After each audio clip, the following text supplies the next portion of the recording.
Madam എൻ്റെ ശരിക്കും problem എന്താണെന്നറിയോ? എന്താ പറയ്. എനിക്ക് ഒരു കെയറിങ് കിട്ടുള്ള അവിടെ നിന്ന്, ഒരു സ്നേഹം കിട്ടുള്ള അവിടെ നിന്ന്.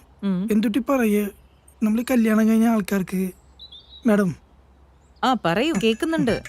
ഇവൻ നമ്മൾ ഡ്യൂട്ടിക്ക് പോകുന്ന ടൈമിലാണെങ്കിലേ ഒരു ടാറ്റ എന്നോടുക, ഒരു ചേട്ടാ ചോറുണ്ടോയെന്ന് ചോദിക്കുക. ചേട്ടാ ഉച്ചക്ക് വരുമോ അല്ലെങ്കിൽ നേരത്തെ വരുമോ എന്ന് നമ്മുടെ അടുത്ത് നമ്മളെ ഭാര്യമാര് ചോദിക്കൂലേ? ഇതൊക്കെ സംസാരിച്ചിട്ടുണ്ടോ? എൻ്റെ മാഡം അവൾ കാണാൻ ഒരു പാവാണെങ്കിലേ അവളുടെ കയ്യിലിരിപ്പുണ്ടല്ലോ തനി ഭദ്രകാളുടെയാണ്. മാഡത്തിന് അറിയോ, ഒരു പ്രാവശ്യം ഞാൻ അവളുടെ അടുത്ത് ഡ്യൂട്ടി കഴിഞ്ഞ് ചെല്ലുന്ന സമയത്ത് ഒരു ചായ ചോദിച്ചു.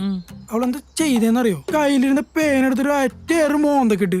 പേനയല്ലേ എറിഞ്ഞത്? ആ പേന എറിഞ്ഞതിലല്ല എനിക്ക് വിഷമം, പിന്നെ ആ പേന എന്തോരു സ്നേഹത്തിന് ഞാൻ മേടിച്ചു കൊടുത്താന്നറിയോ? ഇതൊക്കെ ഇത്ര വലിയ കാര്യമാക്കണോ?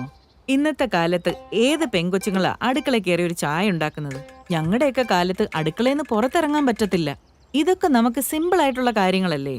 മാഡം എന്ന് വെച്ചാൽ എനിക്ക് കിട്ടേണ്ടത് കിട്ടണ്ടേ? അതെന്താ? സ്നേഹം. ആ ആ മനസ്സിലായല്ലോ. ഓ ഒരു ദിവസേ അവളോട് ചോദിച്ചേ സ്നേഹമില്ല. അവള് പറയാ അവൾക്ക് സ്നേഹമില്ലാന്ന്. അവളുടെ സ്നേഹം അവിടെ പോയെന്ന് അറിയണല്ലോ. എവിടെ പോയിന്ന് അന്വേഷിച്ചോ? എനിക്കറിയാം അവളുടെ സ്നേഹം അവിടെ പോയെന്നുള്ളത്.